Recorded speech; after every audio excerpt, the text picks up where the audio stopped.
And the man you just heard there is joining me now, former Texas Congressman and 2020 presidential candidate Beto O'Rourke. He is the founder of the voter registration organization Powered by People. We're going to talk about where you are and what you're doing in a moment, Congressman, but you're not just condemning this Republican power grab. You're also telling Democrats to be ruthless and blue states like California, Illinois, and New York to carve out extra congressional districts ahead of the midterms. How do you envision this playing out, and are Democrats willing to fight fire with fire? In Texas, we are. I think we're sick of reacting, responding, of even being part of the resistance, of being on defense instead of offense, on the back foot instead of the front one. And so we've got to take the fight to them. Here in Texas, that means supporting the Democratic legislators who might leave the state to deny their Republican colleagues a quorum in order to redraw these maps and steal these 5 congressional seats.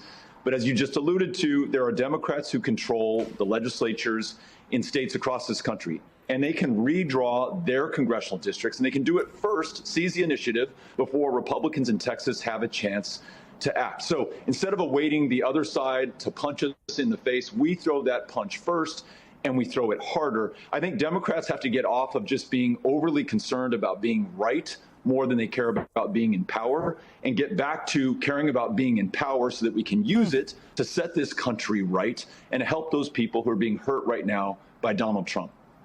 Thing is, you are taking this fight national. You've been holding rallies, about a dozen or so in just the past 30 days. The fact is, you're in Pearland, Texas right now, that is just outside of Harris County, which is a very, very red county. And you're expecting, 600 people or so to show up at your next rally.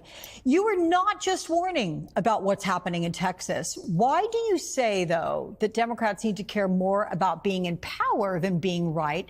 What is the party doing wrong? I think the party, and look, not the people on the ground, not the activists, not the precinct chairs, not a lot of these great Democrats who are leading right now around the country, but the party as a whole for far too long has assumed that the courts, the Voting Rights Act, the norms that have made this the greatest country on the face of the planet over these 249 years are somehow going to hold. If nothing else, over the last 6 months, Donald Trump has blown all of that up. He's defied the co-equal federal courts. He has dismembered congressional chartered agencies and departments. He's colluded with corrupt public officials. And he's going to destroy what Lincoln called the last best hope of Earth unless we do all that we can right now. So, Alex, if he steals these 5 congressional seats, he might be able to hold the Republican majority in the House. That means there's no check on his lawlessness, no accountability for his crimes and his corruptions. And it is more likely than not that a Republican majority Congress will roll out the royal red carpet for a Trump third term. It's something that he's promised us he will do. His supporters want him to do it. And we saw what he did at the end of his first term when he incited violence and an insurrection to try to hold on to power illegally. So, we can either wait and watch and wonder and hope and pray, or we can take action and take the fight to them right now, everywhere. Every county of Texas, including Brazoria, where we are today, and every state in the union.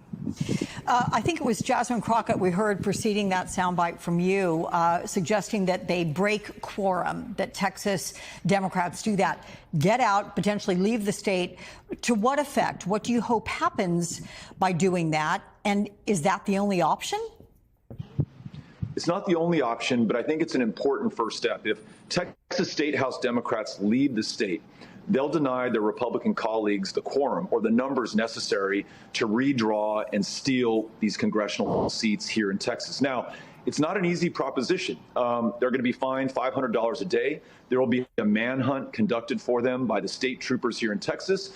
And Alex, we can only imagine in Donald Trump's America how he will use federal law enforcement to pursue these brave Democrats. But if they do that, not only can they stop this gerrymandering, this process of Republican members of Congress choosing their own voters, but I think they're going to inspire other people who have been wanting to see Democrats stand and fight, because this comes at great personal risk to them. So I hope those who are watching, who care about democracy, regardless of your party, when you see them do this, please have their backs. They're going to need resources, they're going to need encouragement, and they're going to need the moral support to sustain this fight and ultimately prevail.